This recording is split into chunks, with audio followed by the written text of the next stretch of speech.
பொதுவாகவே இப்போ நம்ம ஒரு பேய் படம் பார்க்குறோன்னு வச்சுக்கோங்களேன், அந்த படத்தை பார்க்க போகிறதுக்கு முன்னாடியே நமக்கு 1000 தடங்கள் வரும். அப்படி இல்லையா, அந்த படத்தை பார்க்க ஆரம்பித்ததுக்கப்புறமா ஏகப்பட்ட தடங்கல்கள் வருங்க. இந்த மாதிரி எவ்வளோ பேர் எக்ஸ்பீரியன்ஸ் பண்ணியிருக்கீங்கிறத கீழே கமெண்ட்டில் சொல்லுங்கள். அவ்வளவு ஏங்க, அவங்கவுங்க வாழ்க்கையில் நடந்த உண்மை கதையை என்கிட்ட ஷேர் பண்ண வரும்போதே அவங்க அனுப்புறதுல மோஸ்ட் ஆஃப் த கோஸ்டீஸ் வந்து என்ன சொல்லுவாங்கன்னா, எனக்கு இந்த கதையை உங்ககிட்ட அனுப்புறதுக்கு முன்னாடி ஏகப்பட்ட தடங்கள் வந்துச்சுண்ணே, கிட்டத்தட்ட 1 மாதமாக நான் உங்ககிட்ட சொல்கிறதுக்கு ட்ரை பண்ணிகிட்டு இருக்கிறேன், ஆனால் என்னால் சொல்ல முடியலை அப்படிங்கிற மாதிரி தான் சொல்லுவாங்க. ஒரு பேய் கதையை, அதாவது ஒரு உண்மை கதையை, தனக்கு நடந்ததை இன்னொருத்தர்கிட்ட சொல்ல போகும்போதே இவ்வளோ தடங்கள் வருதுன்னா, அதே கதையை, அந்த மாதிரி ஒரு உண்மை சம்பவத்தை படமாக எடுக்கிறவங்களுக்கு அந்த ஷூட்டிங் ஸ்பாட்டில் எவ்வளவு தடங்கல்கள் வரும், எவ்வளவு அமானுஷ்யங்கள் நடக்கும், இந்த மாதிரி ஏகப்பட்ட விஷயங்கள் சொல்லிக்கிட்டே போகலாங்க. உதாரணத்துக்கு இப்போ காந்தாரா 2 மூவி போயிட்டு இருக்குதுங்க. காந்தாரா 1 எடுக்கும் போதே அதில் ஒர்க் பண்ண க்ரூ இருப்பாங்க இல்லையா, டீமில் நிறைய பேருக்கு அமானுஷ்யங்கள் நடந்திருக்குன்னு சொல்லிட்டு இருந்தாங்க. இப்போ கரண்ட்டில் நிறைய பேர் அந்த விஷயத்தை கேள்விப்பட்டிருப்பீங்க. காந்தாரா 2 வந்து ஷூட்டிங் முடிகிறதுக்குள்ளேயே நிறைய பேர் உயிரிழந்திருக்கிறாங்க. அதில் ஒர்க் பண்ண டெக்னீஷியன்ஸாக இருக்கட்டும், நடித்த ஆக்டர்ஸாக இருக்கட்டும், நிறைய பேர் வந்து உயிரிழந்திருக்கிறாங்கங்கிற மாதிரியான விஷயங்கள்லாம் நம்ம கேள்விப்பட்டுட்டு தான் இருந்தோம். அதே மாதிரி தாங்க இன்றைக்கி நம்ம பார்க்க போகிறது, அங்கே சுற்றி இங்கே சுற்றி கடைசியில் நமக்கே வச்ச கதையாக எங்களோட ஷூட்டிங் ஸ்பாட்டில். எஸ், ரிச்சுவல் தி அன்சால்வ்டு மிஸ்ட்ரி. இந்த ஷார்ட் ஃபிலிமை வந்து எவ்வளோ பேர் பார்த்தீங்கன்னு எனக்கு தெரில. பார்த்தவங்க நிறைய பேர் வந்து விஷ் பண்ணியிருந்தீங்க. இப்போ வரைக்கும் எனக்கு எந்த நெகட்டிவ் கமெண்ட்ஸும் வரலை, ரொம்ப சந்தோஷமாக இருக்குது. ஆனால் இந்த ஷார்ட் ஃபிலிம் உருவான விதம், அதை நீங்கள் அஞ்சலி பிரபாகரன் வீலாக்ஸில் வந்து பார்த்துருப்பீங்க. அதை வந்து மேக்கிங் வீடியோ மட்டும் எடுத்து போட்டிருப்போம். அதுலேயே நான் லாஸ்ட்டாக ஒரு வார்த்தை சொல்லியிருப்பேன். மொத்தம் 4 நாள் ஷூட்டு, அவ்வளோ தடங்களுங்க. எல்லாத்தையுமே எடுத்துருக்கோம். ஆக்சுவலாக அதுக்கு மிஸ்டர் பிரபாகரன் ஒரு வீடியோவே இருக்குது, ஒரு ஸ்டோரியே இருக்குது. அதுவும் நம்ம அப்துல் பாய் எல்லாம் வந்துட்டு ரொம்ப பாதிக்கப்பட்டிருக்கா. அப்படி எங்களுக்கு இந்த ஷார்ட் ஃபிலிமை எடுத்து முடிக்கிறதுக்குள்ள ஏகப்பட்ட தடங்கல்கள் வந்திருக்குதுங்க. அதை நான் தனியாக ஒரு ஸ்டோரியாகவே போடுறேன் மிஸ்டர் பிரபாகரனில் அப்படின்னு சொல்லியிருந்தேன். எஸ், இன்னைக்கு நம்ம பார்க்க போகிறது ரிச்சுவல் தி அன்சால்வ்டு மிஸ்ட்ரி. அந்த கதையை உருவாக்கும் போது, அதாவது ஷூட்டிங் ஸ்பாட்டில் அந்த ப்ராஜெக்டை ஆரம்பித்ததுலேருந்து முடிகிற வரைக்கும் எங்களுக்கு என்னென்ன அமானுஷங்கள்லாம் நடந்துச்சு, எங்களுக்கு மட்டும் இல்லைங்க, எங்கள் க்ரூக்கே, அதாவது எங்களோட டீம்கே, கேமராமேனாக இருக்கட்டும், அங்கே ஒர்க் பண்ண வந்த டெக்னீஷியன்ஸாக இருக்கட்டும், அசிஸ்டன்ட் டைரக்டர்ஸாக இருக்கட்டும், எல்லாருக்குமே கேமராவை வச்சு செஞ்சிட்டீங்க. அவர் மயக்கம் போட்டுட்டு அவ்வளோ நேரம் நல்லா இருந்தாரு, ஆக்டிவா இருந்தாங்க எல்லாருமே. அந்த ரூம்குள்ள போனோடனே இதுல என்ன ஒரு விஷயம்னா, என்னைய மட்டும் எதுவுமே தாக்கல, காட்டுன்னு காட்டிடுச்சுங்க. அதை பத்தின ஒரு தொகுப்பை தான் இன்னைக்கு நம்ம பார்க்க போறோம். Welcome to our show Devil's kitchen.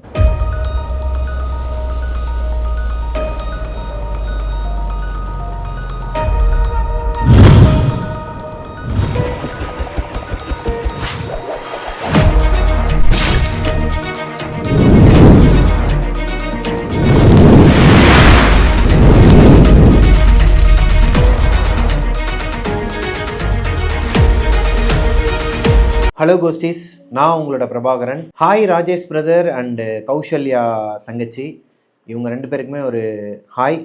என்னென்னா, நம்ம வீடு காலி பண்ணிகிட்டு இருந்தது உங்களில் நிறைய பேருக்கு தெரியும். வீடு ஷிஃப்ட் ஆகிருக்கிறோம் இப்போ தான். அதுக்கு ஒரு பெரிய ஒரு ஸ்டோரி இருக்குது, அதை நான் அடுத்த ஸ்டோரியில் சொல்கிறேன்.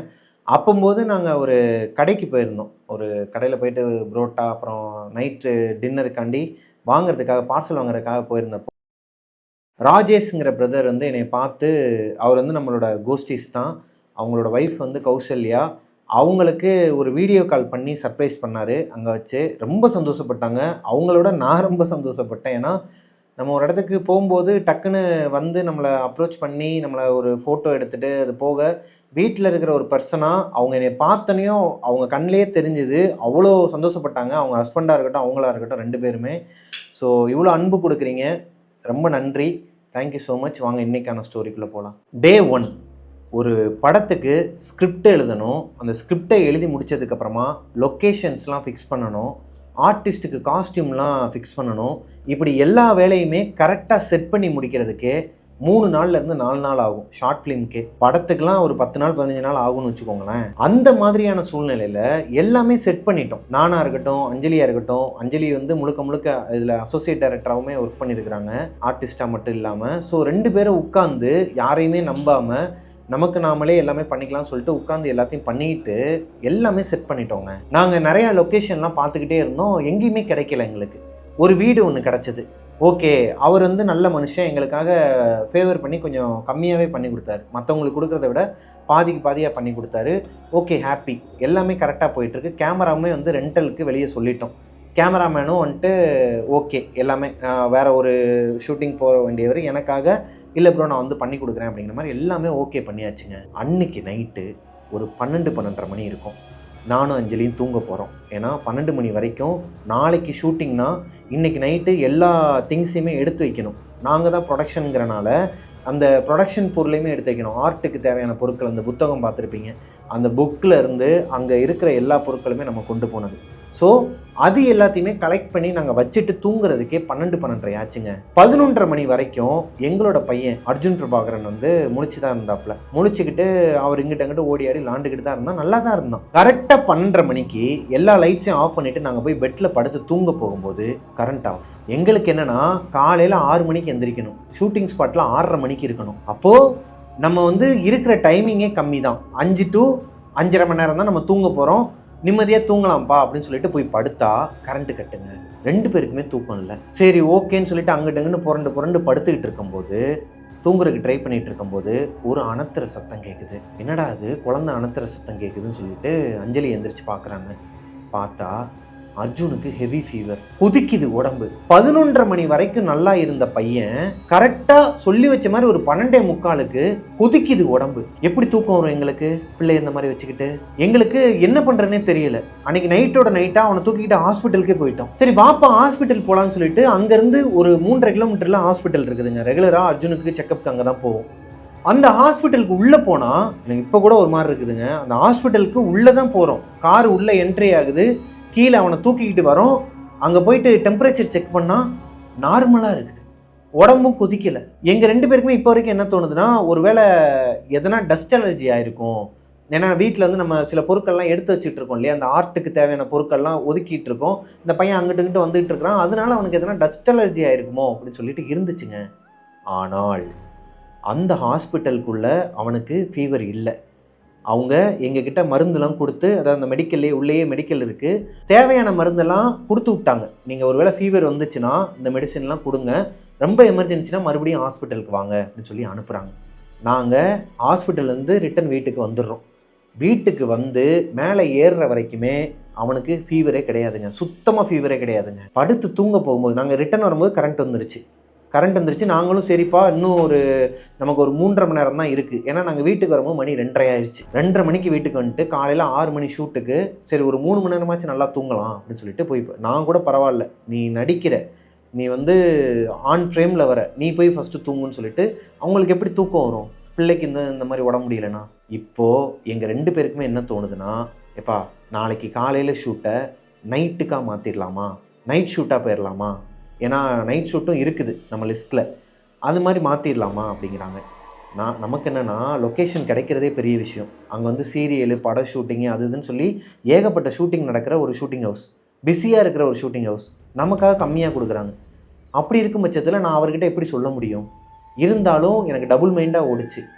இது ஏதோ ஒரு தடங்கல் மாதிரி இருக்கே. ஏன்னா இப்போ வரைக்கும் எந்த ஒரு தடங்களும் வரல. எல்லாத்தையும் செட் பண்ணி அடுத்த நாள் காலையில் ஷூட்டிங் போகும்போது பிள்ளைக்கு இந்த மாதிரி உடம்பு முடியாமல் போகுதுன்னா, பிள்ளை முக்கியமாக ஷூட்டிங் முக்கியமானு பார்க்கும்போது எனக்கு பிள்ளை தான் முக்கியம், அதே மாதிரி ஒய்ஃபுக்கும் பிள்ளை தான் முக்கியம். ஸோ 2 பேரும் சேர்ந்து முடிவு எடுத்துகிட்டு காலையில் எல்லாருக்கும் ஃபோன் போட்டுடலாம், எப்படினாலும் 6-6:30க்கு நான் எந்திரிச்சு தான் ஆகணும். ஏன்னா அங்கே ஷூட்டிங்க்கு கிளம்பிட்டு இருப்பாங்க இல்லையா, மற்றவங்களாம் டீமில் இருக்கிறவங்களுக்குலாம் சொல்லி விட்ருப்போம் இல்லையா, இந்த மாதிரி 6 மணி 6:30க்கெலாம் வந்துருங்கன்னு. அவங்களுக்கு எல்லாருக்கும் வாய்ஸ் மெசேஜ் போட்டுட்ருக்கேன் உட்காந்து. வாய்ஸ் மெசேஜ் போடும்போதும் அர்ஜுனுக்கு கொதிக்குது உடம்பு. நாங்கள் டெம்பரேச்சர் செக் பண்ணி பார்க்கும்போது 100க்கு மேலே தான் இருக்குது. எங்களுக்கு ஒன்றுமே புரியலை, என்னடா அது. சரி ஓகே, ஒரே மைண்டாக எல்லாருக்கும் ஃபோனை போட்டு சொல்லி நாளைக்கு ஷூட்டிங்கே கேன்சல் பண்ணிடலாம்னு சொல்லிட்டு ஷூட்டிங்கே கேன்சல் பண்ணிட்டோம். நாளைக்கு வேணாம், ஏன்னா இந்த மாதிரி வைரல் ஃபீவர் வந்துச்சுன்னா பிள்ளைக்கு 1 நாள் 1.5 நாள் ஆகும் அதுலேருந்து கொஞ்சம் வெளியே வர்றதுக்கு. இன்னொன்று, ஹை ஃபீவர் வரும்போது அர்ஜுனை தனியாக விட்டுட்டும் போக முடியாது வெளியே யாரோட வீட்லேயும். ஸோ நாங்கள் கூட இருந்தே பார்த்துக்கணும்னு சொல்லிட்டு அடுத்த நாள், அதாவது மொதல் நாள் ஷூட்டிங்கை கேன்சல் பண்ணுறோம். இது வந்து பெரிய தடங்கல். மொதல் நாள் ஷூட்டிங்கை வந்து கேன்சல் பண்ணவே கூடாது எப்போவுமே, அதுதான் எங்களோட கான்செப்ட். ஆனால் அன்னைக்கு பண்ணோம். ஷூட்டிங்கை கேன்சல் பண்ணி அடுத்த நாள் காலையில் ஒரு 9 மணி இருக்குங்க. அப்போ தான் எந்திரிக்கிறோம். லேட்டாக தான் படுத்து தூங்கணும். 9 மணிக்கெலாம் எந்திரிக்கிறோம். எந்திரிக்கும் போது பார்த்தா அர்ஜுன் எந்திரிச்சு விளாண்டுக்கிட்டு இருக்கிறான் ரூமுக்குள்ளே.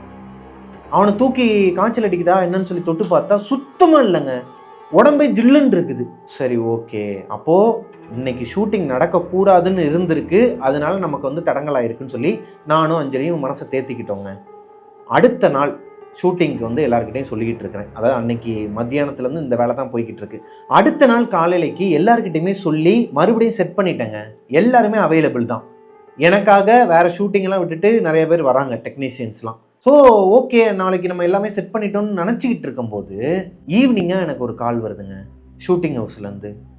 அவரும் இன்னொருத்தவரும் தான் பார்ட்னர். நமக்கு கொடுத்தவருக்கு இன்னொருத்தர் இருக்கிறாரு பார்ட்னர். உங்க 2 பேரும் அந்த ஷூட்டிங் ஹவுஸுக்கு. பிரபா, எனக்கு தெரியவே தெரியாது, என்னை மன்னிச்சிருங்க. நாளைக்கு காலையில் வந்து உங்களுக்கு ஷூட்டிங் கிடையாது, அதாவது ஷூட்டிங் ஹவுஸ் வந்து அவைலபிளாக இல்லை. ஏன்னா நீங்கள் தான் முன்னாடியே சொன்னீங்களேண்ணே என்கிட்ட, இந்த மாதிரி அவைலபிளாக இருக்குன்னு தானே சொன்னீங்க. இல்லைப்பா, அங்கே வந்து எனக்கு வேறு ஒரு ஷூட்டிங் எடுத்துட்டாங்களாம். என்னோடய பார்ட்னர் வந்து ஆல்ரெடி அட்வான்ஸ்லாம் வாங்கிட்டாராம். என்னண்ணே, இதை முன்னாடியே நீங்கள் சொல்லியிருக்க கூடாதா? சாரிப்பா, நீங்கள் அடுத்த 2 நாள் கூட சேர்த்து கூட எடுத்துக்கோங்க, நான் பார்த்துக்கிறேன் அப்படிங்கிற மாதிரி சொன்னார். இது ஒரு தடங்கல். இப்போ அஞ்சலி கிட்ட போய் சொல்லும்போது அஞ்சலி என்ன சொல்கிறாங்கன்னா, இப்போ காலையிலேருந்து ஈவினிங் வரைக்கும் தான் ஒரு கால் ஷீட், அப்போ நைட் ஷூட்டிங்கே நம்ம போயிடக்கூடாது, நாளைக்கு அவைலபிளான்னு கேளு, நாளைக்கு நைட் அப்படியே போயிடலாம் அப்படிங்கிறாங்க. நான் மறுபடியும் அந்த அண்ணனுக்கு ஃபோனை போட்டு கேட்கும்போது நைட் அவைலபிள் தான் சொல்கிறாரு. ஓகே, மறுபடியும் என்னோட டீமில் இருக்கிற எல்லாருக்கும் ஃபோனை போட்டு நைட்டு ஷூட்டிங் வந்துடுங்க. இப்போ ஒவ்வொருத்தராக கேள்வி கேட்க ஆரம்பிக்கிறாங்க என்னோடய டீம்லேருந்து. என்னப்பா இந்த மாதிரி ஷூட்டிங் வந்து மொதல் நாள் சொன்னீங்க கேன்சல் ஆகிடுச்சு, 2ஆவது நாள் காலையில் சொன்னீங்க கேன்சல் ஆகிடுச்சு, இப்போ நைட்டுங்கிறீங்க, ஓகேவா படுதா, இல்லை எதனா கீழுக்கு போயிட்டு ஒரு தேங்காய் எங்கே உடைச்சிட்டு அப்புறமா கூட பார்த்துக்கலாமா அப்படிங்கிற மாதிரி சொல்கிறாங்க டிஓபியிலேருந்து எல்லாருமே. நான் என்ன சொல்கிறேன்னா, இல்லை வேணாம், இது வந்து ஏதோ ஒரு கண்கோளாறாக கூட இருக்கலாம். ஏன்னா நம்ம கூட இருக்கிறவங்களுக்கே நம்மளை பார்த்தா ஆக மாட்டேங்குது. இவன் வந்து என்னடா அவன் இப்படி ஒரு ஷார்ட் ஃபிலிம் பண்ணுறான், ஒரு பைலட் ஃபிலிம் பண்ணுறான், அடுத்து ஒரு படம் பண்ணும், எல்லா இடத்துலையுமே பொறாமைங்கிறது இருக்குங்க. அந்த கண்கோளாறுனால தான் எதனா ஆயிருக்கும், அதெல்லாம் ஒன்றும் பிரச்சனை இல்லை, பார்த்துக்கலாம் வாங்கன்னு சொல்லிட்டு மறுபடியும் இறங்கணுங்க. அன்னைக்கு நைட்டு ஷூட்டிங்க்கு எல்லாமே ரெடி ஆகிக்கிட்டு இருக்கு. டிஓபி அங்கே வந்துடுறாரு, ஆர்ட் டைரக்டர் வந்துடுறாரு. ஆக்சுவலாக இதுதான் ஃபஸ்ட்டு டே ஷூட்டு. நம்ம ஃபஸ்ட்டு டேன்னு சொல்லிட்டு பிளான் பண்ணது ஃபுல்லாக கேன்சல் ஆகி 3ஆவது நாள் தான், ஐ மீன் 2வது நாள் தான் நமக்கு ஷூட்டிங்கே கன்ஃபார்ம் ஆகுது. ஃபஸ்ட்டு டே ஷூட்டு எல்லாருமே ரெடிங்க. அர்ஜுனை கூப்பிட்டு போயிட்டு ஆலிவர்னு சொல்லிட்டு நம்ம ஃப்ரெண்டு இருக்கிறாப்புல, அங்கே போய் அஞ்சலி ட்ராப் பண்ணிட்டு வர போகிறாங்க காரில். என்னையும் ஷூட்டிங் ஸ்பாட்டில் இறக்கி விட்டுட்டு நான் எல்லாரையும் ஆர்கனைஸ் பண்ணிட்டு இருக்கேன். இன்னும் கேமரா டீம் வரல. இப்போது அஞ்சலி வரணும், கேமரா டீம் வரணும், மற்றபடி எல்லாருமே வந்துட்டாங்க டீமில். அசிஸ்டன்ட் டைரக்டர்ஸாக இருக்கட்டும், கேமராமேனாக இருக்கட்டும், எல்லாருமே வந்து வெயிட் பண்ணிட்டு இருக்கோம். 6 மணிக்கு ஷாட் வைக்க வேண்டியது. ஆனால் 6:30 மணி ஆச்சுங்க, அஞ்சலியை காணோம். என்னன்னு சொல்லி கேட்டால் அர்ஜுன் வந்து கொஞ்சம் அழுகிற மாதிரி இருக்கிறான், அவனை கொஞ்சம் காம் டவுன் பண்ணிவிட்டு நான் அப்படியே வந்துடுறேன்ப்பா அப்படிங்கிற மாதிரி சொல்கிறாங்க. சரி, ஓகே, வேல்யூபிளான பாயிண்ட். இந்த பக்கம் பார்த்தா கேமரா டீம் வரல. நம்ம ஒரு இடத்துல இருந்து ஹையர் பண்ணுறோம் இல்லையா, ஒரு ஸ்டுடியோலேருந்து, அங்கேருந்து கேமரா வரல. என்னன்னு சொல்லி ஃபோன் போட்டால், ரொம்ப நேரமாக நாங்கள் புக் பண்ணிக்கிட்டே இருக்கிறோம், வரவங்களாம் கேன்சல் பண்ணிக்கிட்டே இருக்கிறாங்க. ஓகே, ஒருத்தர் வந்தார், அந்த கேபில் எல்லா எக்யூப்மெண்ட்டையும் ஏற்றிட்டோம், 2 பேர் டெக்னீஷியனும் ஏறிட்டாங்க. வர வழியில் வலசரவாக்கத்துக்கு முன்னாடி ஒரு 2-3 கிலோமீட்டருக்கு முன்னாடி பஞ்சர், கார் டயர் வந்து பஞ்சர். அவங்க அங்கே வெயிட் பண்ணிட்டு இருக்கிறாங்க ஸ்டெப்னி மாத்திர வரைக்கும். இங்கே அஞ்சலியும் காணும். நான் எப்பயுமே இந்த மாதிரி ஷூட்டிங் ஸ்பாட்டில் வந்து டென்ஷன் ஆக மாட்டேன், டென்ஷன் ஆகக்கூடாதுங்கிறது என்னோட கான்செப்ட்டுங்க. இதுக்கு முன்னாடி நிறையா இதில் நம்ம ஒர்க் பண்ணியிருக்கிறோம். ஸோ காதலான்னு வெப் சீரிஸ் எடுத்தோம், அதிலலாம் வந்து டென்ஷனே ஆக மாட்டோம். ஏன்னா நம்மளே வந்து அமௌண்ட் போட்டு பண்ணால் நம்ம எப்பயுமே வந்து டென்ஷன் ஆகக்கூடாதுங்கிறதுல கரெக்டாக இருப்பேன். ஆனால் எனக்கு கொஞ்சம் கொஞ்சமாக என்ன அறியாமையே மென்டல் ப்ரெஷரையா ஒரு மாதிரி ஆக ஆரம்பிக்குதுங்க. கேமரா டீமுக்கு வந்து ஃபோனை போட்டு கத்துறேன், ப்ரோ வேறு எதனா கேபோ இல்லை ஆட்டோ கூட பிடிச்சிட்டு வாங்க, இல்லைனா என்னோடய காரை கூட அனுப்புகிறேன், ஒரு கேபிஒய் அப்துல் பாய் இருக்கிறாரு, அவரை வேணால் அனுப்புகிறேன், காரில் வேணால் வச்சுட்டு வாங்கங்கிறேன். இல்லை நாங்கள் அந்த வண்டியை ரெடி ஆயிரும், இன்னொரு 10 நிமிஷம் மட்டும் கொடுங்க அப்படிங்கிறாரு. சரின்னு சொல்லிட்டு வெயிட் பண்ணிட்டு இருக்கும்போது அஞ்சலி வராங்க. ஏன்பா இவ்வளோ லேட் ஆச்சு? அஞ்சலி அர்ஜுனை ட்ராப் பண்ணிவிட்டு ரிட்டர்ன் வரும்போது எப்போவுமே வர பாதையில் அந்த ஒரு ஜோன் இருக்கும் இல்லையா, அது வந்து ஒரு ஸ்கூல் ஜோனுங்க. அங்கே 40 தாண்டி வரமாட்டாங்க ஸ்பீடு லிமிட். ஜஸ்ட்டு மிஸ் ஆங்க. ஜஸ்ட் மிஸ் ஆகும். ஒரு நூலிலேயே தப்பிச்சிருக்குது நம்ம வண்டி. அஞ்சலியுமே ஒரு டெம்போ டிராவலர்காரன் செம்ம ஸ்பீடா வந்திருக்கிறாங்க. ஒரு 80-90 வந்திருப்பானோ. அவன் வந்த ஸ்பீடுக்கு அஞ்சலி மட்டும் ஸ்டேரிங்கை லெஃப்ட் சைடில் திருப்பாமல் இருந்திருந்தா அன்னைக்கு என்ன வேணாலும் நடந்திருக்குமாங்க. காரை சப்பட்டை ஆகியிருப்பானோ, அந்த அளவுக்கு ஸ்பீடாக வந்திருக்கிறான். எனக்கா என்னடா அது, நம்ம இந்த ஷூட்டிங்கை ஆரம்பிக்கவே இல்லை, இன்னும் ஆரம்பிக்கிறதுக்கு முன்னாடியே ஏகப்பட்ட தடங்கள் வந்துருச்சு, இப்போ என்னடானா இவனடான்னு இப்படி சொல்லிக்கிட்டு இருக்கிறாளேன்னு சொல்லிட்டு இன்றைக்கும் பண்ணலாமா வேணாமா அப்படின்னு சொல்லி கேட்குறேன். எப்பாப்பா அதெல்லாம் ஒன்றும் இல்லைப்பா, நான் கிளம்புறேன்னு சொல்லிட்டு அஞ்சலி மேலே மேக்கப் போடுறதுக்கு கிளம்பி போயிட்டாங்க, ட்ரெஸ்லாம் சேஞ்ச் பண்ணுறது. இப்போது கேமரா டீம் 7 மணிக்கு வருதுங்க. 6 மணிக்கு ஷாட் வைக்க வேண்டிய இடத்துல 7 மணிக்கு தான் கேமரா டீம் வருது. அந்த ஸ்டுடியோவில் இருந்து, நம்ம ஹையர் பண்ண ஸ்டுடியோவில் 7:10 வருது.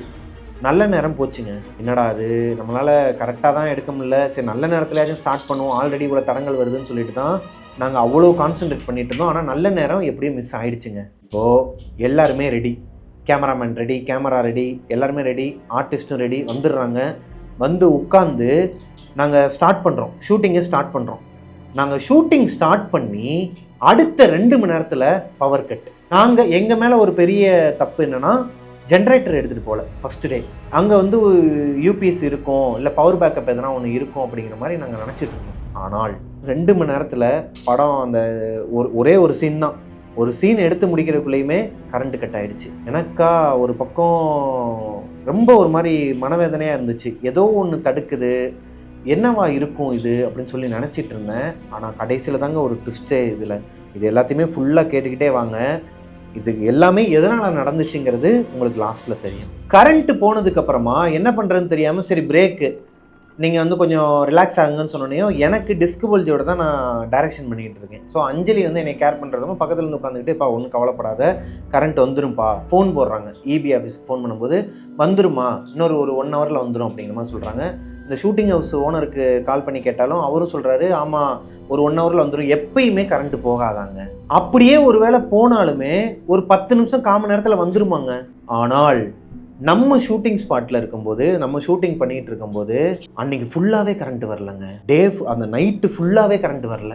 இருக்கிறது 2 லைட்டு, 2 லைட் சோர்ஸ். அந்த ஏரியா முழுக்க கரண்ட் கட்டு. நம்மளோட வீடு அந்த ஏரியாவிலேருந்து ஒரு 4 கிலோமீட்டருக்கு அந்த பக்கம் இருக்குது. ஈபிக்கு மறுபடியும் ஃபோன் போட்டு கேட்குறாங்க அஞ்சலி. அவங்க என்ன சொல்கிறாங்கன்னா, மதுரவாயில் பைபாஸில் வந்து ஏதோ ஒரு கரண்ட் பாக்ஸில் வந்து ஏதோ டேமேஜ் ஆகிடுச்சாங்க, வெடிச்சிருச்சோ இல்லை சம்திங் ஏதோ மோதிருச்சோங்கிற மாதிரி சொல்கிறாங்க. அது வேலை நடந்துகிட்ருக்கு, லேட் ஆகுமா, ஒரு 5 மணி நேரம் ஆகிடும் அப்படிங்கிற மாதிரி சொல்கிறாங்க. இப்போது என்ன பண்ணுறேன்னு எங்களுக்கு தெரியலங்க. இந்த டைமில் மேலே ஒரு சத்தம், யாரோ ஒருத்தவங்க கத்துறாங்க. ஆக்சுவலாக கரண்ட் கட்டான அடுத்த ஃப்ராக்ஷன் ஆஃப் த செகண்ட்லேயே மேலே வந்து கத்துற சத்தம் கேட்குதுங்க. யாரான்னு சொல்லி போய் பார்த்தா கேபிஒய் அப்துல், நம்ம பாய் இருக்கார் இல்லையா, அவர் தான். அவர் ஒரு மாதிரி அரண்டு போன மாதிரி, கண்ணுலாம் ஒரு மாதிரி ரெட்டாக இருந்துச்சு. அவர் அவ்வளோ நேரம் முழிச்சுக்கிட்டு என் முன்னாடி அவ்வளோ ஒர்க் பண்ணியிருக்கிறார் இந்த மூவிக்கு. அவ்வளோ தூரம் எல்லா ஒர்க்கும் பண்ணிகிட்டு இருக்கும்போது கண்ணுலாம் நல்லா பிரைட்டாக தான் இருந்துச்சு, நார்மலாக தான் இருந்தாப்புல. இப்போ நான் மேலே போய் பார்த்தா ஒரு மாதிரி வேர்த்து கொட்டி ஒரு மாதிரி படபடத்து போய் கண்ணுலாம் ரெட்டாகி போயிருந்தார். என்னாச்சு பாய், ஏன் பாய் கத்துனீங்க அப்படின்னு சொல்லி கேட்டால், இல்லை ஒன்றும் இல்லை பிரபா, கரண்ட் வந்துருச்சா இல்லையா, இல்லை இருக்கிற லைட் சோர்ஸை வச்சு நம்ம போயிடலாம் அப்படின்ட்டு அவர் பாட்டு கீழே போகிறாப்புல. என்னடா அது, இந்த மனுஷன் அவர் நார்மலாகவே இல்லை. அன்னைக்கு பாயோட கண்ணை பார்த்தப்பவே எனக்கு தெரிஞ்சிருச்சு, முகமும் ஒரு மாதிரி சரி கிடையாது, ஏதோ ஒரு விஷயத்த மனுஷன் பார்த்துருக்காப்புல. ஆனால் அதை சொல்லக்கூடாதுன்னு நினைக்கிறாருன்னா மற்றவங்களுக்கு பேனிக் ஆகாமல் இருக்கணும், அதனால சொல்லாமல் இருக்கிறான்னு சொல்லிட்டு நானும் விட்டேங்க. பாய் ஒன்றும் பிரச்சனை இல்லை, கீழே போய் கொஞ்ச நேரம் உட்காருங்க, சோஃபாவில் போய் உட்காந்துக்கோங்க. நீங்கள் சீனில் பார்த்துருப்பீங்க, ரிச்சுவலில் வந்து அஞ்சலி ஒரு சோஃபாவில் வந்து எந்திரிப்பாங்க இல்லையா, அந்த இடத்துல போய் பாயை உட்கார வச்சுட்டு மற்றவங்க எல்லாரையுமே கூப்பிட்டுக்கிட்டு மேலே, அம்மா ரிச்சுவல் சீன் தானே எடுக்கணும், அந்த சீனுக்கு வந்து அந்த செட்டப்லாம் போட்டிங்களா, அந்த ரிச்சுவல் டிராயிங்லாம் வரைஞ்சிட்டிங்களான்னு சொல்லிட்டு மேலே போய் பார்க்கும்போது ஆர்ட் டைரக்டரு உள்ளே இல்லை. அந்த இதெல்லாம் வரைஞ்சி தான் வச்சிருக்கிறாரு, ஆனால் செட்டப்லாம் வரைஞ்சி வச்சுட்டு போயிட்டாரு, ஆர்ட் டைரக்டர் இல்லை. என்னாச்சுன்னு சொல்லிட்டு ஹரி ப்ரோன்னு சொல்லிட்டு கூப்பிடும்போது வந்தார். என்னாச்சு ப்ரோ அப்படிங்கும்போது, இல்லை ப்ரோ இந்த கரண்ட் போச்சுல, அதனால கொஞ்சம் நேரம் வெளியே உட்காந்துருந்தேன் அப்படின்னாரு. இப்போ தாங்க விஷயமே ஆரம்பிக்குது. கீழே ஒரே ஒரு சீன் தான் போயிருக்கிறோம், கரண்ட் போச்சு, எல்லாருமே தெளிவாக இருக்கிறாங்க, எல்லாருமே நல்லா தான் இருக்கிறாங்க, சாப்பிட்டு முடிச்சிட்டோம். இந்த கரண்ட் போன கேப்பில் சாப்பிட்டு முடிச்சிட்டோம் எல்லாருமே. இங்கேயுமா கீழே சாப்பிட்டு முடிக்கிற வரைக்குமே எல்லாருமே நல்லா தாங்க இருந்தாங்க. இத்தனைக்கும் சாப்பிட்டுட்டு தெம்பாக தான் எல்லோரும் மேலே வராங்க. 12:30 மணிலேருந்து 1 மணி இருக்குங்க. 1 மணிக்கு மேலே வந்து ஷாட் வைக்கிறோம். எங்கே அந்த ரிச்சுவல் ரூம்குள்ளே. அஞ்சலி வெளியே இருக்கிற வரைக்கும் நார்மலாக இருந்தாங்க. அதாவது மேக்கப்லாம் போட்டுட்டு ஓகேப்பா ரெடிப்பா, நீ ஒன்றும் காம்ப்ளிகேட் பண்ணிக்காத, நான் டக்கு டக்குன்னு முடிச்சிடுறேன்னு சொல்லிட்டு ரிச்சுவல் சீனுக்கு உள்ளே போகிறாங்க. உள்ளே போய் அந்த சர்க்கிளில் உட்கார்ந்த உடனேயுமே ஆள் ஒரு மாதிரி டொங்கின்னு ஆயிட்டா. நான் நல்லா கவனித்தேன். அஞ்சலியோட முகத்தை வச்சு நான் கண்டுபிடிச்சிருவேன். டயர்டாக இல்லாத ஒரு பொண்ணு, அப்போ தான் நல்லா பேசிட்டு ஜூஸ்லாம் குடிச்சிட்டு உள்ளே போன பொண்ணு, அந்த ரிச்சுவல் வட்டத்துக்குள்ளே போய் உட்கார்ந்த உடனேயுமே அடுத்த நொடியேங்க, ஏன்னா நான் வெளியே தான் உட்காந்துருக்கேன், நான் வெளியே உட்காந்துருக்கிறேன் சேர் போட்டு.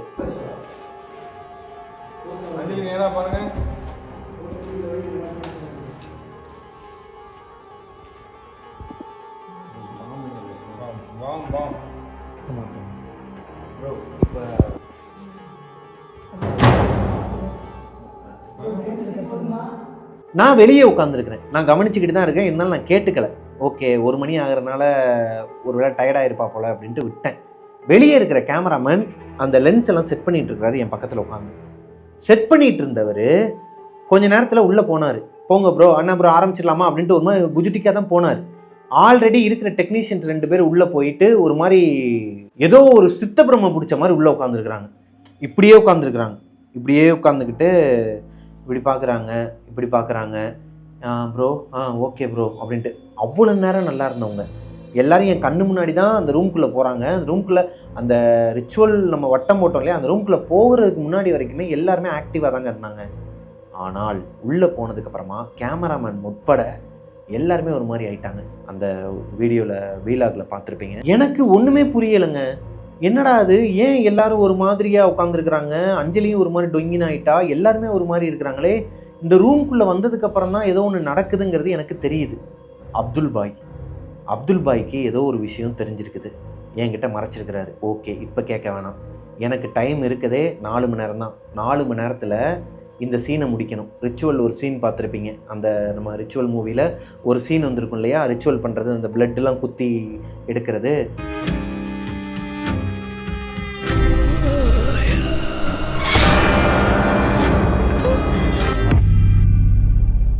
இந்த சீன் அப்போ தான் இதெல்லாம் நடந்துகிட்டு இருக்குது. என்னையை மட்டும் அந்த பால்டாயில் எதுவுமே பண்ணலைங்க. சீரியஸாக சொல்லணுன்னா, நான் அந்த ரூம்குள்ளே தான் போகிறேன், நான் மட்டும்தான் ஆக்டிவாக இருக்கிறேன். மற்றவங்க எல்லாருமே ஒரு மாதிரி சோர்வாக, ரொம்ப ஒரு மாதிரி உடஞ்சி போய் எப்படா அது முடியுங்கிற மாதிரி இருக்கிறாங்க. இன்னும் ஆரம்பிக்கவே இல்லை. அப்போ ஒரு டைரக்டராக ப்ரொடியூசராக எப்படி இருக்கும்? சரி ஓகே வாங்கன்னு சொல்லிட்டு அவங்க எல்லாரையும் பிடிச்சி இப்படி பண்ணுங்க அப்படி பண்ணுங்கன்னு சொல்லிட்டு, ஏன்னா கேமராமேன்லாம் ரொம்ப ஒரு மாதிரி ஆகிட்டார் அந்த இடத்துல. அந்த சீனை ஆரம்பித்து நல்லா போயிட்டு இருந்துச்சுங்க. கரெக்டாக அந்த அதில் வந்து ஒரு சீன் வரும் பார்த்தீங்கன்னா, கையில் குத்தி பிளட்டு வரும். அது வந்து ஒரு செட்டு தான், அது ஒரு மருந்து தான். திரும்பவும் சொல்கிறேன், அது ஒரு செட்டு தான். கரெக்டாக அந்த பின்னை எடுத்து அஞ்சலி கையில் குத்தி அந்த பிளட்டு கீழே வந்து அந்த மாயாங்கிற லெட்டரில் விழுகும்போது லைட்டு ஸ்டாண்டு மேலே சாஞ்சிருச்சுங்க அஞ்சலி மேலே. பக்கத்தில் இருந்த டீமில் இருக்கிறவங்க எல்லாருமே ஒரு மாதிரி அலறிட்டாங்க. கரெக்டாக வந்தார் அப்துல் பாய். எங்கேருந்து வந்தாருன்னு தெரில, எப்படி வந்தாருன்னு தெரில. சீரியஸாங்க, இது வந்து நான் பொய் சொல்லலை, என்னோட டீம் எல்லாருமே இதை பார்த்துட்டு இருப்பாங்க. அங்கே நடந்தது அங்கே இருந்த எல்லாருக்குமே தெரியும். உண்மையிலே எனக்கு ஒரு மாதிரி அடிவயிறுலாம் கலக்க ஆரம்பிச்சிருச்சுங்க. அந்த பிளட்டு செட்டு பிளட்டு தான், அது விழுந்ததுக்கு எதுக்கு இவன் மேலே லைட்டு விழுது வரணும்? இத்தனைக்கு அது மேலே யாரும் போய் இடிக்கலை, வயரை யாரும் தொடலை. சத்தியமாக ஒரு மாதிரி அமானுஷமாயிருச்சுங்க அந்த இடத்துல. லைட்டு ஸ்டாண்டு இந்த மாதிரி ஷூட்டிங் டைமில் விழுகிறதுங்கிறது, சாயிறதுங்கிறது காமனான ஒரு விஷயம் தாங்க. ஆனால் அந்த ஸ்டாண்டுக்கு பின்னாடி 3 பேர் நிற்கிறாங்க. அந்த 3 பேருமே என்ன சொல்கிறாங்கன்னா, நாங்கள் பிடிச்சிக்கிட்டு தான் இருந்தோம், எப்படி விழுந்ததுன்னு தெரில அப்படிங்கிறாங்க. இது கொஞ்சம் பயப்படக்கூடிய விஷயந்தான், அதுவும் ஸ்பாட்டில். நீங்கள் இப்போ கதையாக கேட்குறீங்க, நாங்கள் ஸ்பாட்டில் இருக்கிறோம். அந்த ரூமில் சுத்தமாக லைட்டு கிடையாது, ஏன்னா கரண்ட்டு கட்டு. எங்ககிட்ட இருக்கிற 2 நேன் லைட் சோர்ஸில் 6 பேர் உள்ளே நின்றுட்டுருக்குறோம். இந்த டைமில் எல்லாருமே கொஞ்சம் பேனிக் ஆக ஆரம்பித்தாங்க. எனக்கு நல்லாவே தெரிஞ்சுது, எல்லாரோட ஃபேஸ்லேயும் ஒரு பயம் இருந்தது. ப்ரோ நாளைக்கு வேணால் எடுத்துக்கலாமா, கரண்ட் வந்தோடனே எடுத்துக்கலாமா, இப்போ வேணாமே அப்படிங்கிற மாதிரிலாம் சொல்ல ஆரம்பிச்சிட்டாங்க. நானுமே பயந்தேங்க. நானுமே ஒருவேளை நிப்பாட்டிடலாம், அப்புறமா கூட பார்த்துக்கலாங்கிற ஒரு மைண்ட் செட்டுக்கே வந்துட்டேன். ஏன்னா அந்த லைட் ஸ்டாண்டுங்கிறது சாதாரண விஷயம் கிடையாதுங்க. அதில் கூர்மையாக ஒரு மாதிரி நீட்டிகிட்டு இருக்கும், கம்பி மாதிரி, அது தகடு மாதிரி இருக்கும். ஒரு வேளை அன்னைக்கு அஞ்சலி தலையில் அது சாஞ்சி இருந்துச்சு அப்படின்னா 2ஆக பொளந்துருக்குங்க. 2ஆக பொளந்துருக்கும், என்ன வேணாலும் நடந்திருக்கும் அன்னைக்கு. ஸோ வேணாங்கிற முடிவுக்கு நானும் வந்துட்டேன். அந்த டைமில் தான் கொஞ்சம் என்னோடய கேமராமேனாக இருக்கட்டும், அப்புறம் அப்துல் பாயாக இருக்கட்டும், இவங்கெல்லாம் எல்லோரும் சேர்ந்து ப்ரோ வந்தது வந்துட்டோம், இந்த ஒரு சீனை முடிச்சிடலாம், ரிச்சுவல் சீனை முடிச்சிடலாம், இது ஏதோ தப்பாக தான் இருக்குங்கிறது எங்களுக்கும் தெரியுது, இருந்தாலும் இன்றைக்கி நைட்டோட நைட்டு அதை முடிச்சு விட்றலாம் ப்ரோ, இன்னும் எங்களுக்கு டைமு 2.5 மணி நேரம் தான் இருக்குது. இப்படியே கொஞ்சம் கொஞ்சமாக டைம் போயிட்டுருக்குதுங்க. அடுத்த சீனு அந்த பேய் வந்து நிற்கும் இல்லையா, என்னோட அசிஸ்டன்ட் டைரக்டர் சிவமுருகன் சொல்லிட்டு என்னோட நண்பன் தான், அவன் தான் வந்து அந்த கோஸ்ட் கெட்ட போடுறது. அவனுக்கு அந்த கோஸ்ட் கெட்ட போட்டுட்டு இருக்கும்போது அந்த ரூம்லேயே அவனுக்கு அந்த கோஸ்ட் கெட்ட போட்டுட்டு இருக்கும்போது ஒரு மாதிரி ஏதோ தப்பாக ஃபீல் ஆகிருக்குதுங்க. ஐ மீன் எப்படி சொல்கிறது, நம்ம கதைகள்லாம் பார்க்குறோம் இல்லையா, நம்ம ஸ்டோரிஸ்லாம் சொல்கிறோம் இல்லையா, நம்மளை தாண்டி இங்கே யாரோ ஒருத்தவங்க இருக்கிறாங்கங்கிற மாதிரி ஃபீல் ஆகுதுன்னு, அந்த மாதிரி ஏதோ ஒரு நெகட்டிவ் எனர்ஜி மாதிரி ஏதோ ஃபீல் ஆகுது மச்சான். நான் இங்கே உள்ளே வரும்போது எனக்கு எந்த ஃபீலும் இல்லை, ஆனால் அந்த ரிச்சுவல் இந்த வட்டம் போட்டதுக்கப்புறமா எனக்கு ஏதோ தப்பாக படுதுங்கிற மாதிரி வாயை விட்டான். எனக்கு கோபம் வந்துருச்சு, டேய் கம்முன்னுறான், ஆல்ரெடி எல்லோரும் பயந்து போய் இருக்கிறோம், நீ போய் நடிக்கிற வேலையை பாருன்னு சொல்லிட்டு அனுப்பி விட்டு அவனை போய் பின்னாடி நிற்க வச்சேங்க. கரண்ட்டு கட்டு, நம்மக்கிட்ட இருக்கிற லைட் சோர்ஸில் பேட்ரி போச்சு. மறுபடியும் ஒரு மணி நேரம் வெயிட் பண்ணி அப்துல் பாய் அனுப்பி நம்ம வீட்டில் போயிட்டு சார்ஜ் போட்டு, நம்ம காரில் ஒரு சார்ஜ் போட்டு, காரில் பெட்ரோலும் கம்மியாக இருக்குது, ஸோ அதில் கொஞ்சம் நேரம் சார்ஜ் போட்டு, இப்படியே கொஞ்சம் கொஞ்சமாக கஷ்டப்பட்டு அந்த சீனை ஒரு வழியாக எடுத்து முடிச்சிட்டோங்க. மெதுவா அப்படி இன்னும் கொஞ்சம் முன்னாடி வா மச்சான், கழுத்து தலை நீ அங்க இல்லாத மாதிரி ஃபீல் பண்ணிக்கோ, கண்ணாடியில இருக்கிற மாதிரி, இங்க பாரு கண்ணாடி இங்க இருக்கு, கண்ணாடி இருக்கிற மாதிரி ஃபீல் பண்ணிக்க. நீ அப்படியே ஆளு நீ வந்து பல்ல காட்டுற ஆளே நல்லா பண்றா.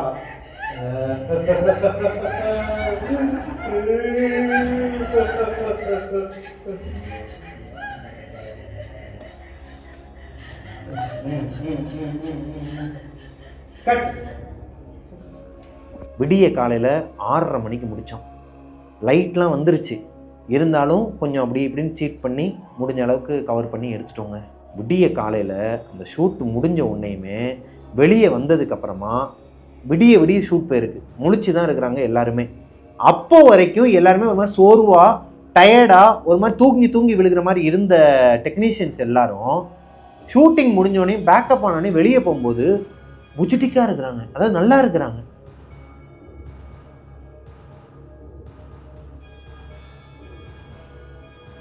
நல்லா ஃப்ரெஷ்ஷாக இருக்கிறாங்க. ப்ரோ நான் நாளைக்கு எத்தனை மணிக்கு ப்ரோ ஷூட்டிங்கு, நாங்கள் வந்துடுறோம் ப்ரோ அப்படிங்கிறாங்க. ஒரு கட்டத்துக்கு மேலே அவங்களுக்கே ஃபீல் ஆச்சோ என்னவோ தெரில, என்னோடய கேமராமேனே சொன்னார், ப்ரோ ஒரு விஷயம் நோட் பண்ணிங்களா, நம்ம அந்த ரூமில் இருக்கிற வரைக்குமே நமக்கு ஒரு மாதிரியாக தான் இருந்துச்சு, நான் கவனிச்சுட்டு தான் இருந்தேன், உங்களோட ஃபேஸுமே சரியில்லை, இருந்தாலும் யாரும் பேனிக் ஆகக்கூடாதுன்னு சொல்லிட்டு மொத்தமாக எடுத்துகிட்டு வந்துட்டீங்க, ஆனால் இப்போ வெளியே வந்தோடனே எல்லாருமே ஒரு மாதிரி நார்மல் ஆகிட்டாங்க, கவனிச்சிங்களா அப்படின்னாரு. அப்போ என் மனசில் ஓடுறது தான் அவர் மனசுலையும் ஓடி இருக்குது, இப்படி தான் எல்லாரோட மனசுலையும் ஓடி இருக்குது. அடுத்த நாள் வந்த டெக்னீஷியன்ஸில் 2 பேர் வரவே இல்லைங்க.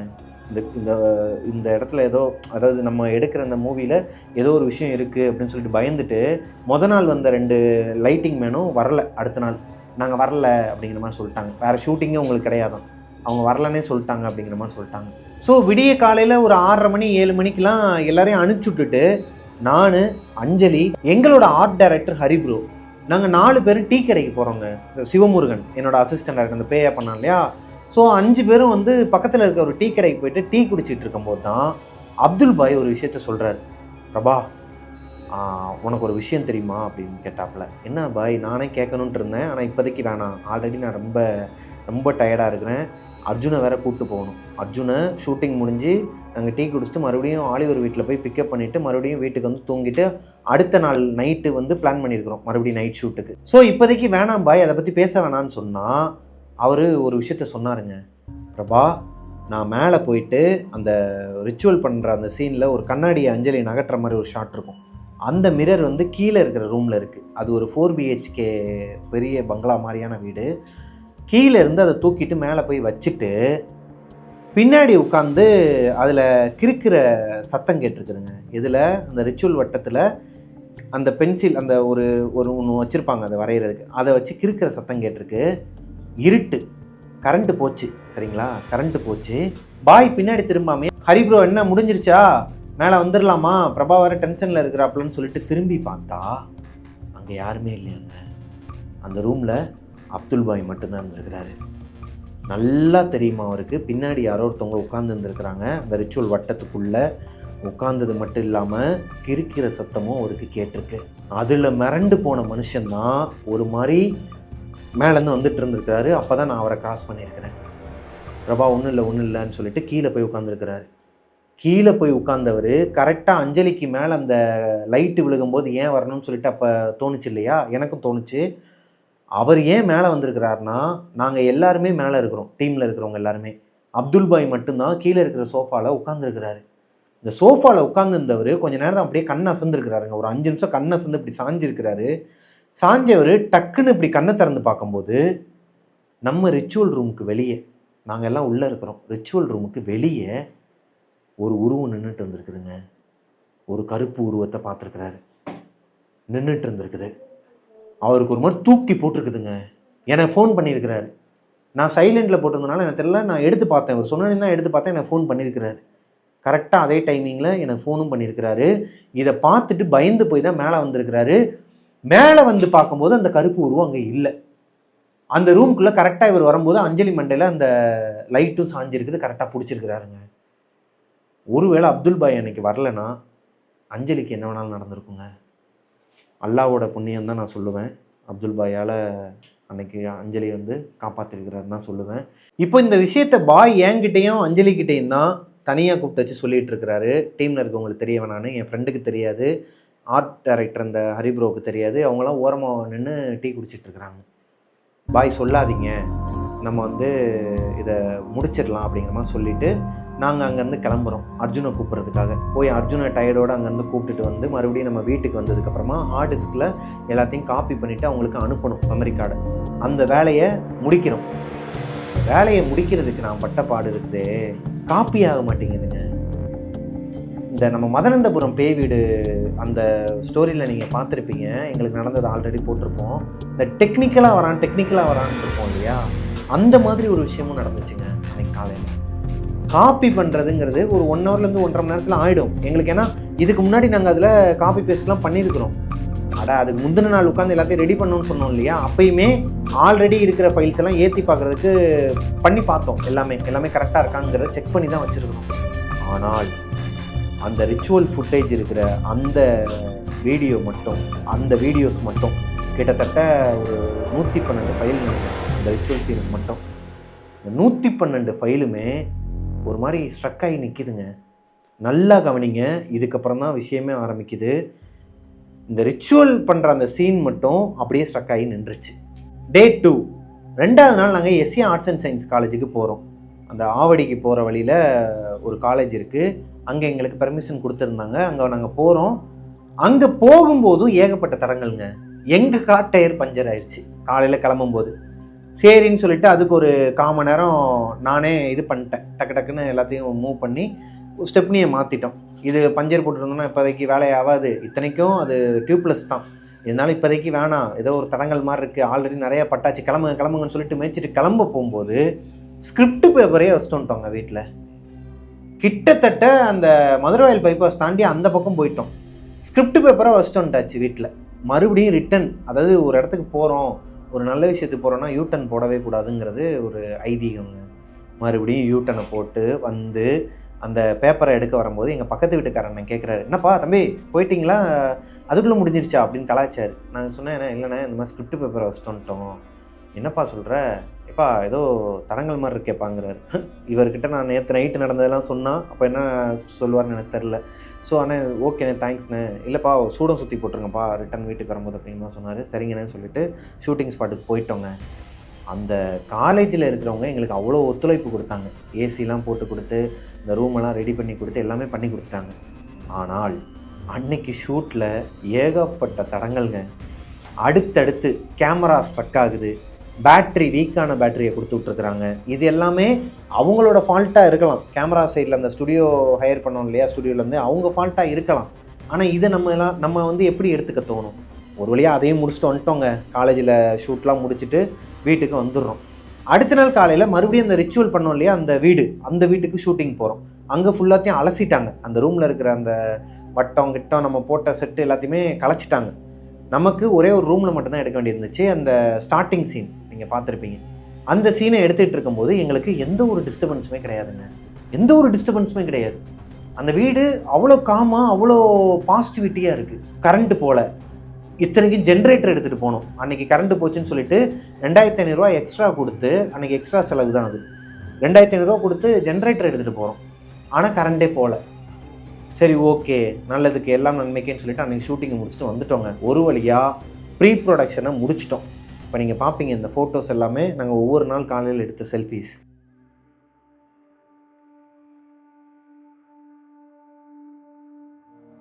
இது எல்லாத்தையுமே முடிச்சிட்டோண்டா. எப்பா, என் ஃப்ரெண்டு இப்போ தான் வாயை திறக்கிறான், சிவமுருகன். மச்சான், இந்த பேய் கதைங்கிறது சாதாரண விஷயம் கிடையாது. நீ பேய் கதையை சொல்லும் போதே உனக்கு அவ்வளோ டிஸ்டர்பன்ஸ் வருதுன்னு சொல்லியிருக்கிற. அதே மாதிரி தான் பேய் படங்கிறது சாதாரண விஷயம் கிடையாது. அதை எடுக்க ஆரம்பிக்கும் போது ஏகப்பட்ட தடங்கள் வரும். எடுத்து முடிக்கிறதுக்குள்ளே படாத பாடு படுத்தி எடுத்துருண்டான்னா. கிட்டத்தட்ட எனக்கு ஒரு 50,000 ரூபாயிலேருந்து 60,000 ரூபா எக்ஸ்ட்ரா செலவானதுக்கு காரணமே இந்த மாதிரியான விஷயங்கள் தான். இந்த நிறைய விஷயங்கள் தடங்கல்களாக வந்தனால தான் எக்ஸ்ட்ரா ஆயிடுச்சு. ஸோ இதெல்லாம் முடிச்சுட்டு இப்போ போஸ்ட் ப்ரொடக்ஷனுங்க. ஸோ ப்ரீ ப்ரொடக்ஷனை முடிச்சதுக்கப்புறமா போஸ்ட் ப்ரொடக்ஷன், அதாவது ஷூட்டிங் எடுத்து முடிச்சதுக்கப்புறமா அதை எடிட் பண்ணி கரெக்டாக அலைன் பண்ணணும் இல்லையா? எடிட் பண்ணி வந்து அதை டப்பிங் பண்ணி அப்புறமா அதை டிஐ பண்ணி மியூசிக் போய் இவ்வளோ விஷயங்கள் மிக்சிங் இருக்குது, எஸ்எஃப்எக்ஸ் எல்லாத்தையுமே போட்டு ஒரு கலவையை எடுக்கணும். இந்த டைமில் நான் மட்டும்தான் போய் உட்கார்றேன். எல்லா இடத்துலையும் நான் தான் போய் உட்கார்றேன். அங்கே ஒரு அமானுஷம் நடக்குதுங்க. என்னன்னா, ஃபஸ்ட்டு எடிட்டு தீபக் கண்ணன் சொல்லிட்டு நம்ம ஜின் படம்லாம் பார்த்துருப்பீங்க. ஜின் மூவி, அப்புறம் கோலி சோடா 2க்குலாம் வந்து அண்ணன் தான் பண்ணுறாரு. டீப் கட்ஸ்ன்னு சொல்லிட்டு அவங்களோட எடிட்டிங், அவரோட ஸ்டுடியோ நேம். அவர் ஷார்ட் ஃபிலிம்லாம் பண்ண மாட்டார். இருந்தாலும் நம்மளோட கதை பிடிச்சி போய் நம்மளோட அப்ரோச் கரெக்டாக இருக்கிறனால அவர் எடிட் பண்ணிகிட்டு இருக்கும்போது கரெக்டாக அந்த ரிச்சுவல் சீன் வரும்போது ஸ்ட்ரக் ஆகி நின்றுச்சாங்க. அப்படியே ஹேங் ஆகி நின்றுச்சான். அது படத்துக்கு பண்ணுற ஒரு சிஸ்டம், மூவிக்கு பண்ணுற ஒரு சிஸ்டம். அது ஒரு ஹை ஸ்பீடு கம்ப்யூட்டருங்க. அவரே ஒரு மாதிரி குழப்பத்தில் எனக்கு கால் பண்ணுறாரு. டேய், என்னடா அது, நான் எல்லா சீனும் பண்ணிட்டேன், இப்போ அந்த ரிச்சுவல் சீன் வரும்போது கரெக்டாக ஸ்ட்ரக் ஆகி நின்றுச்சுடா, என்னடா விஷயம் அப்படிங்கிற மாதிரி கேட்டார். அண்ணே தெரிலண்ணே அப்படின்னு சொல்லிட்டு நான் நேரில் வரேன்னு சொல்லிட்டு அங்கே போகிறேன். அவரோட ஸ்டுடியோவுக்கு போய் உட்காந்து நடந்த விஷயம் எல்லாத்தையும் சொல்கிறாங்க. இதெல்லாம் நடந்துச்சுண்ணே அப்படிங்கும்போது அவரே ஷாக் ஆகுறாரு. சத்தியத்துக்கேன்னு சொல்கிறேன் பிரபா, இந்த சிஸ்டம் இது நாள் வரைக்கும் ஹேங் ஆனதே கிடையாது. கரெக்டாக இந்த சீன் வரும்போது ஏன் இப்படி ஹேங் ஆச்சுன்னு எனக்கு தெரில. இட்ஸ் ஓகேடா, நான் சொல்கிறேண்ணே, இட்ஸ் ஓகேண்ணே, உங்களால் முடியலைன்னா கூட சொல்லுங்கள், நான் இதோட நிப்பாட்டிக்கலாங்கோ. இல்லைடா பார்த்துக்கலான்னு சொல்லிட்டு எனக்காக உட்காந்து ஃபுல்லாக பண்ணி முடித்தாருங்க. இவர் பண்ணி முடித்ததுக்கப்புறமா அதை எடுத்துகிட்டு டப்பிங்க்கு போகிறோம். டப்பிங்க்கு போகும்போது எல்லாரோட வாய்ஸும் போயிட்டுருக்குதுங்க. டப்பிங்கில் எல்லாரோட வாய்ஸும் போயிட்டுருக்கு. கரெக்டாக அந்த ரிச்சுவல் சீன் வருது. அஞ்சலிக்கு தான் நான் எடுத்துகிட்டு இருக்கேன். அஞ்சலிக்கு எடுத்துகிட்டு இருக்கும்போது அந்த ரிச்சுவல் சீன் வருது, ஹேங் ஆயிடுச்சுங்க.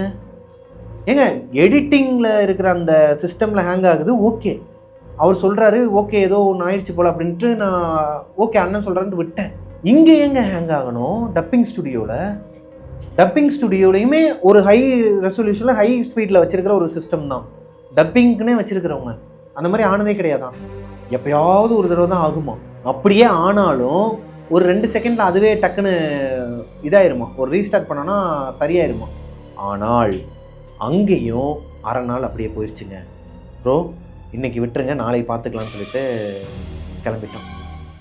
என்னடா அது, கரெக்டாக எங்கே போனாலும் ரிச்சுவல் சீன் மட்டும் இப்படி பிளாக் ஆகுதேன்னு சொல்லிட்டு எனக்கு அப்போ வரைக்கும் மைண்டில் தோணலை. மியூசிக் டைரக்டர் சொன்னாருங்க, எல்லாருமே சொன்னீங்க மியூசிக் டைரக்டர் வந்து சூப்பராக பண்ணியிருக்கிறாரு தேவ் பிரகாஷ் ரீகன். இவர் வந்து நிறமாறும் உலகில்னு சொல்லிட்டு ஒரு படம் பண்ணியிருக்காரு. அது போக கண்ணம்மா என்னம்மான்னு சொல்லிட்டு ரியோ அண்ணனோட சாங். அவர் மியூசிக் பண்ணிகிட்டு இருக்கும்போது கரெக்டாக அந்த ரிச்சுவல் சீன் வரும்போது அவருக்கு சேம் ப்ராப்ளமாங்க. அவரோட வீட்டில் குழந்தை அழுகிறது, அப்புறமா இவருக்கு வந்து அது ஸ்ட்ரக் ஆகி ஒரு மாதிரி ஏதோ ஒரு கிளிச்சு விழுந்திருக்கு, உள்ள ஒரு மாதிரி ஸ்ட்ரக் ஆகிட்டே இருந்திருக்குது. மறுபடியும் சிஸ்டம் ஆஃப் பண்ணிவிட்டு ஒரு 1 மணி நேரம் வெயிட் பண்ணி அதுக்கப்புறமா தான் ஆன் பண்ணியிருக்கிறார். அவரும் என்கிட்ட சொல்கிறாரு, ஐயா அந்த ரிச்சுவல் சீன் வரும்போது மட்டும் ஏதோ ஒன்று நடக்குதுங்கய்யா, நானும் ஒரு 3 தடவை உட்காந்தேன், 3 தடவையுமே ஒரே மாதிரி நடந்துச்சு, நான் ஆஃப் பண்ணியே போட்டேன், அப்புறமா ஃப்ரீயாக உட்காந்து தனியாகவே கம்போஸ் பண்ணி அதை தூக்கி அதில் வச்சிட்டேன் அப்படிங்கிற மாதிரி சொல்கிறாரு. அப்படிங்களாயா, சரிங்கய்யா ஓகே அப்படின்னு சொல்லிட்டு விட்டேங்க. எஸ்எஃப்எக்ஸுக்கு போகுது. சவுண்ட் எஃபெக்ட்ஸும் மியூசிக்கும் தான் உயிர் மாறிங்க ஒரு படத்துக்கு, அதுவும் ஹாரர் மூவிக்கு. கௌதம் ராஜுன்னு சொல்லிட்டு ஒருத்தர், அவர் தான் நமக்கு பண்ணி கொடுக்குறாரு. ஹாலிவுட்டில் நிறையா விஷயங்கள்லாம் பண்ணிகிட்டு இருக்கிற ஒரு நபர்.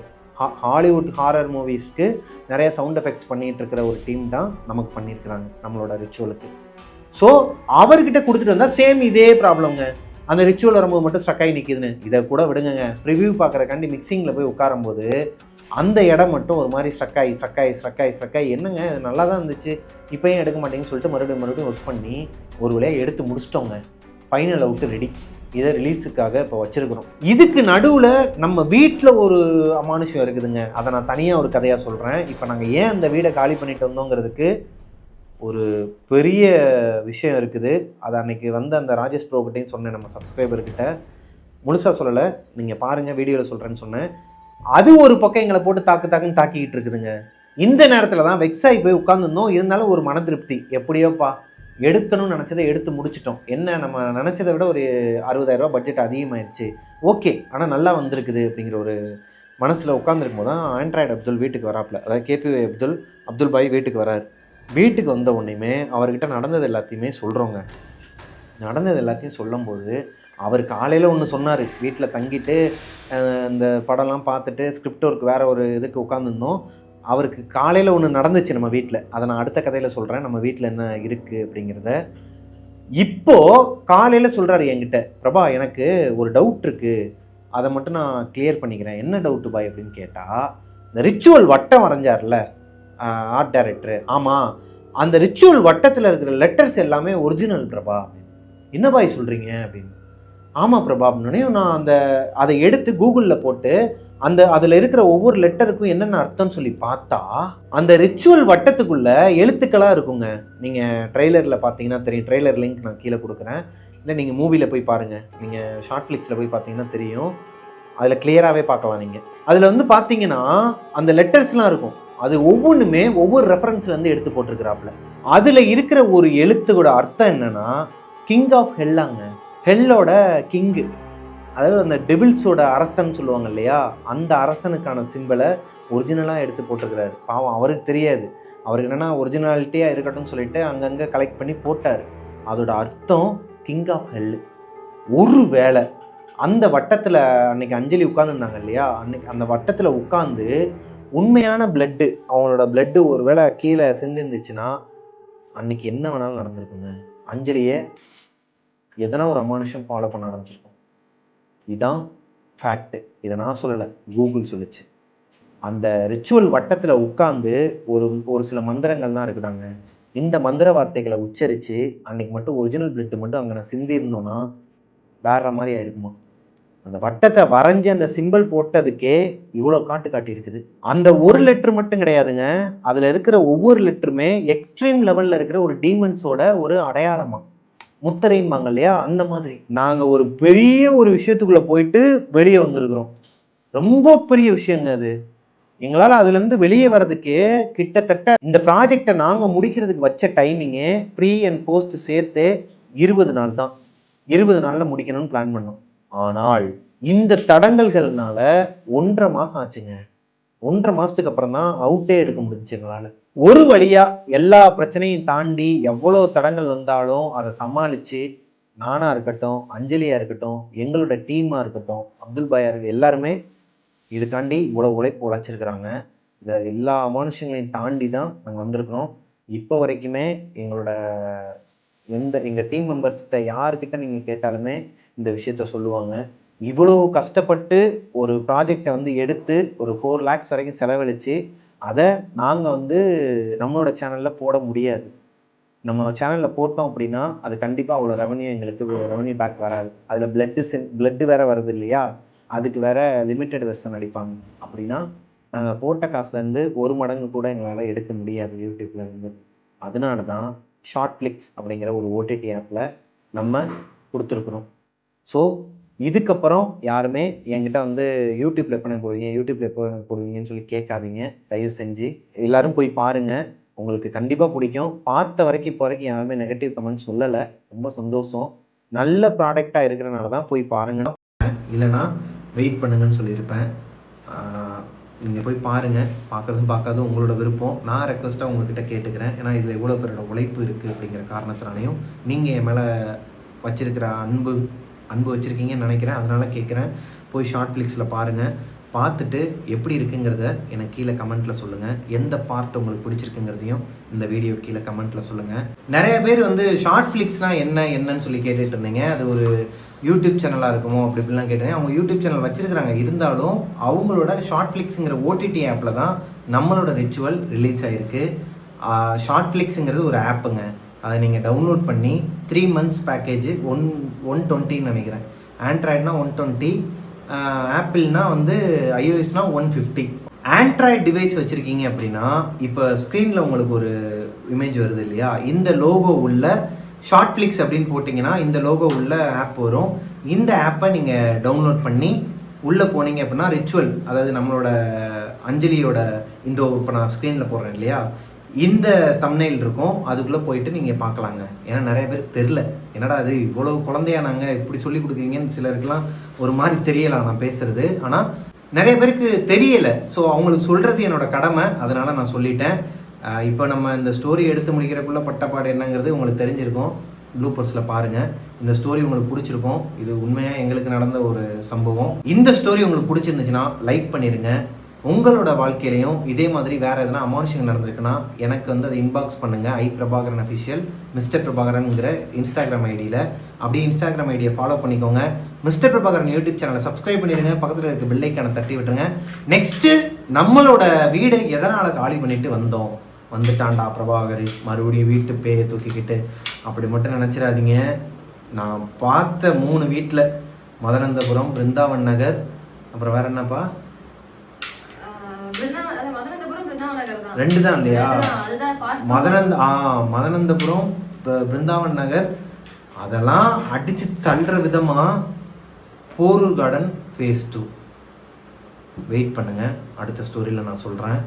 ரொம்பவே பயங்கரமான சம்பவங்க எங்களுக்கு நடந்தது. தப்புச்சோம் முளைச்சோம் தான் ஓடி வந்திருக்கிறோம்.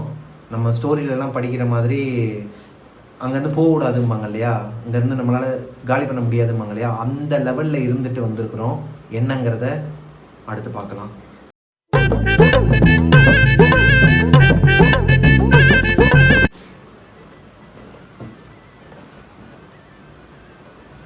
திரும்பி விடுப்பா, பிள்ளைக்கு திரும்ப தெரியல. இது வேறையா? ஆமா சொல்லுங்க கடையை. ஏய் கீழே ஜட்டி போடாம கால் புள்ளைய சும்மா சும்மா மானத்தை வாங்காதடா. அவன் தான் பண்ணிட்டு இருக்கான். அங்க ஓடுமா, வீட்டுக்கு வந்துக்குமா, புது வீட்டுக்கு வந்து அங்க தாய் சேர்த்துக்கம்மா, இந்த மாதிரி தூக்கி போட்டுக்கலுங்க. ஐயா இது வீலாக இல்லையா, அஞ்சலி சேனல் இல்லையா? நம்ம பழைய வீட்டுல என்ன இருந்துச்சு? சொல்லுமா என்ன நடந்துச்சுன்னு? நீ பாத்தியா? எப்படி இருந்துச்சு? நல்லா இருந்துச்சா? அப்பனுக்கு புள்ள தப்பாம வந்திருக்கு, பேய கூட ரசிக்குது. அர்ஜுன், டெவில்ஸ் கிச்சன்ல அப்பா கடைசி என்ன சொல்லுவாரு? என்ன பாய் பீக்கி பீக்கி? சொல்லு, கதை சொல்லு அர்ஜுன். நிறைய பேர் கமெண்ட்டில் கேட்டுக்கிட்டே இருக்கிறீங்க, இது எப்போ நான் உங்களோட யூடியூப் சேனலில் அப்லோட் பண்ணுவீங்க, நாங்கள் ரிச்சுவலை வந்து நம்ம யூடியூப் சேனல்லே பார்க்க முடியுமா அப்படின்னு சொல்லி கேட்டிங்க. இதே கேள்வியை தான் அந்த ராஜேஷ் பிரதரும் கேட்டார். நான் அவர்கிட்ட ஒரு விஷயத்த சொன்னேன், பிரதர் இந்த மாதிரி 4 லட்ச ரூபாய் வரைக்கும் நான் இன்வெஸ்ட் பண்ணியிருக்கிறேன். என்னோடய ஃபஸ்ட்டு ப்ராஜெக்ட்டுங்கிறனால அதை தெளிவாக கரெக்டான ஒரு அவுட்புட் கொடுக்கணுங்கிறதுக்காக கேமராவாக இருக்கட்டும், லென்ஸ்லேருந்து எல்லாமே வெளியேருந்து தான் ஹையர் பண்ணியிருக்கிறேன் ரெண்டலுக்கு. அது போக இதில் ஒர்க் பண்ணவங்களுக்கு அது இதுன்னு சொல்லி ஏகப்பட்ட விஷயம், போஸ்ட் ப்ரொடக்ஷனுக்கு மட்டுமே 2.5 லட்ச ரூபா கிட்ட செலவழிச்சிருக்கிறேன் பிரதர் அப்படின்னு சொன்னதுக்கப்புறமா, அண்ணா இதை கூட நாங்கள் பண்ண மாட்டோமா, நீங்கள் 200 ஸ்டோரி கிட்ட எங்களுக்காக வந்து சொல்லிக்கிட்டு இருக்கீங்க, நான் இதை கூட பண்ணலைன்னா நாங்கள் என்ன ஒரு சப்ஸ்கிரைபர் அப்படிங்கிற மாதிரி சொன்னார். புரிஞ்சுக்கிட்டாரு. அதே மாதிரியே நீங்களும் புரிஞ்சுப்பீங்கன்னு நான் நம்புகிறேன். நிறைய எஃபர்ட் போட்டிருக்கிறோம். எங்ககிட்ட இருக்கிறத மீறியே நாங்கள் வெளியே வாங்கி கொஞ்சம் போட்டிருக்கோம். அதாவது நமக்குன்னு எடுத்து வச்சது போக இந்த ப்ராஜெக்ட்டுக்கு இவ்வளோ தான் ஒதுக்குந்தோம். அதை விட ஒரு 50,000 ரூபாய் எக்ஸ்ட்ராவே வந்துருச்சு. ஸோ நாங்கள் வெளியே வாங்கி தான் பண்ணியிருக்கிறோம். நீங்கள் ஆதரவு கொடுப்பீங்கன்னு நம்புகிறேன். ஷார்ட் ஃப்ளிக்ஸ் அப்படிங்கிற ஓடிடியில் நம்மளோட ரிச்சுவல் மூவி இருக்குது. பார்க்காதவங்க தயவு செஞ்சு சப்ஸ்கிரைப் பண்ணி பாருங்கள், சப்ஸ்கிரிப்ஷன் பண்ணி பாருங்கள் ஷார்ட் ஃப்ளிக்ஸை. Thank you so much. பார்த்தவங்க மறுபடியும் திரும்பி திரும்பி பார்க்கணுன்னா கூட பாருங்கள். ஏன்னா நமக்கு அந்த வாட்ச் ஹவர்ஸுமே ஆட் ஆனால் தான் நம்ம வச்ச கோலை நம்ம அடைய முடியும். ஸோ எத்தனை தடவை இந்த வீடியோவுக்கு அப்புறமா எத்தனை தடவை நீங்கள் வந்து அந்த வீடியோவை பார்த்துருக்கீங்க, அதாவது நம்மளோட படத்தை வந்து எத்தனை தடவை பார்த்துருக்கீங்கிறத அடுத்த தடவை கீழே கமெண்ட்டில் சொல்லுங்கள். அண்டு பார்த்தவங்களும் கீழே வந்து ஹாய்ண்ணா நான் பார்த்துட்டேன் அப்படிங்கிற ஒரு மெசேஜ் மட்டும் போடுங்க. அது போதும் எனக்கு. குமுதா ஹாப்பி என்னாச்சு தான்.